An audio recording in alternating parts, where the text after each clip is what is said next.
चलिए, बिना किसी देरी के सीधे पॉइंट पर आते हैं और इस सफर पर निकलते हैं। आज की इस चर्चा में हम बात करने वाले हैं हेमकुंड साहिब यात्रा 2024 के बारे में। जो लोग भी इस साल इस अद्भुत और पवित्र यात्रा की योजना बना रहे हैं, उनके लिए एक बेहद अहम जानकारी है। 25 मई को गुरुद्वारा श्री हेमकुंड साहिब जी के कपाट सभी दर्शनार्थियों के लिए खुलने जा रहे हैं। ये कोई आम सफर नहीं है, ये तो जैसे सीधे आसमान को छूने जैसा एक अनुभव है। तो चलिए इस सफर के हर एक पहलू को थोड़ा और करीब से समझते हैं। अब जरा इस नंबर को देखिए, 15,000 फीट। सुनने में ही रोंगटे खड़े हो जाते हैं ना। ये कोई मामूली आंकड़ा नहीं है। श्री हेमकुंड साहिब पूरी दुनिया का सबसे ऊंचा गुरुद्वारा है। जब हम इतनी ऊंचाई के बारे में सोचते हैं तो अंदर से बस एक अजीब सा आकर्षण और हैरानी महसूस होती है। इतनी ऊंचाई पर होने की वजह से ये पूरी जगह चमकदार बर्फ और एक ऐसी आध्यात्मिक शांति से घिरी रहती है जिसका अंदाजा वहां जाकर ही लगाया जा सकता है। यहाँ पहुंचना ये सिर्फ शारीरिक ताकत का प्रदर्शन नहीं है, बल्कि अपने आप में एक गहरी शांति का एहसास है। और ये यहाँ पर पूरे रास्ते को एकदम ब्रिलियंटली समझाता है। यात्रियों को मैदानों से लेकर उस ऊंचे शिखर तक आखिर कैसे पहुंचना है, ये उसका एक क्लियर नक्शा है। सफर की शुरुआत होती है ऋषिकेश से, फिर वहां से आगे पहाड़ी रास्तों से होते हुए गोविंद घाट, उसके बाद पुलना, फिर घंगारिया का लंबा ट्रैक और आखिर में सबसे ऊंचाई पर स्थित हेमकुंड साहिब के दर्शन। ये स्टेप बाय स्टेप रास्ता पूरे सफर की बेहतर योजना बनाने में सच में बहुत मददगार साबित होता है। इस पूरे सफर को अगर आसान शब्दों में समझें तो इसे दो हिस्सों में बांटा जा सकता है। पहला हिस्सा थोड़ा आसान और सुविधाजनक है। ऋषिकेश से जोशीमठ या गोविंद घाट तक के लिए शेयरिंग कैब्स बहुत ही आसानी से मिल जाती हैं। इन दोनों ही जगहों जोशीमठ और गोविंद घाट में काफ़ी विशाल गुरुद्वारे स्थित हैं। यहाँ होता ये है कि देश विदेश से आई हुई पूरी संगत एकजुट होती है, थोड़ा विश्राम करती है और आगे के मुश्किल सफ़र के लिए खुद को फिजिकली और मेंटली तैयार करती है। एक तरह से कहा जाए तो ये लोअर बेस कैंप्स आगे की कड़ी यात्रा के लिए एक मजबूत फाउंडेशन का काम करते हैं।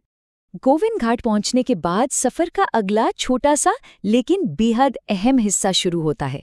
गोविंद घाट से पुलना तक लोकल टैक्सी आसानी से मिल जाती है, लेकिन यहाँ ध्यान देने वाली बात यह है कि पुलना वो आखिरी जगह है जहाँ तक गाड़ी या वाहन का सफर होता है। जी हाँ, जैसे ही यात्री पुलना पहुँचते हैं, गाड़ियों में बैठने का आराम बिल्कुल खत्म हो जाता है। यहाँ से आगे पैरों की आजमाइश और एक असली कड़ी मेहनत वाला ट्रैक शुरू होता है। फुलना में कदम रखते ही समझ लीजिए यात्रा का असली रोमांच शुरू हो गया। पहले दिन का लक्ष्य होता है घंगारिया पहुंचना। ये लगभग 8 से 10 किलोमीटर लंबा ट्रैक है। इस खड़ी चढ़ाई के बाद शरीर को आराम की बहुत सख्त जरूरत होती है। खुशकिस्मती से घंगारिया में रुकने के लिए कई सारे होटल्स और आवास मिल जाते हैं।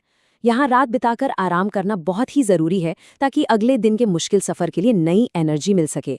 और एक खास बात, अगले दिन सुबह जल्दी निकलने की प्लानिंग करना इस ट्रैक की सबसे बड़ी समझदारी मानी जाती है। चलिए अब देखते हैं कि ये सफ़र अपने आखिरी पड़ाव की तरफ कैसे आगे बढ़ता है। घंगारिया से निकलकर अब यात्रा की सबसे कठिन और अंतिम चढ़ाई शुरू होती है। ये फिर से एक 8 से 10 किलोमीटर का ट्रैक है जो सीधे श्री हेमकुंड साहिब गुरुद्वारा तक जाता है। लेकिन इस बार की चढ़ाई बिल्कुल सीधी, लंबी और कहीं ज़्यादा थका देने वाली होती है। इसीलिए पहले दिन के आराम के बाद अगले दिन सुबह जल्दी निकलना बेहद अहम हो जाता है। जितनी जल्दी शुरुआत होगी, उतनी ही आसानी से दिन की तपन से बचते हुए शिखर पर पहुंचा जा सकता है। तो सबसे बड़ा और क्रूशियल पॉइंट ये है कि दोपहर का 1 बजना। दोपहर 1 बजे का ये समय कोई आम समय नहीं है। ये एक बहुत ही स्ट्रिक्ट डेडलाइन है। यात्रियों के लिए गुरुद्वारा साहिब तक पहुंचने का आखिरी समय ठीक दोपहर के 1 बजे निर्धारित किया गया है। अगर कोई इस समय के बाद वहां पहुंचने की कोशिश करता है तो वाकई खतरा काफी बढ़ जाता है। ट्रैकिंग करने वालों को अपनी चढ़ाई की रफ्तार कुछ इस तरह बनानी पड़ती है कि वो हर हाल में 1 बजे से पहले या ठीक 1 बजे तक गुरुद्वारा साहिब के पवित्र परिसर में दाखिल हो जाएं। इन नियमों का पालन करना लिटरली जिंदगी के लिए जरूरी है। अब यहाँ एक सवाल जरूर आता है कि आखिर 1 बजे की ये सख्ती क्यों? 15,000 फीट की इस मैसिव ऊंचाई पर मौसम इतनी तेजी से बदलता है कि इस पर बिल्कुल भरोसा नहीं किया जा सकता। मतलब एक पल में खिली हुई धूप और साफ आसमान हो सकता है और आने वाले दूसरे ही पल में भारी बारिश या बर्फबारी शुरू हो सकती है।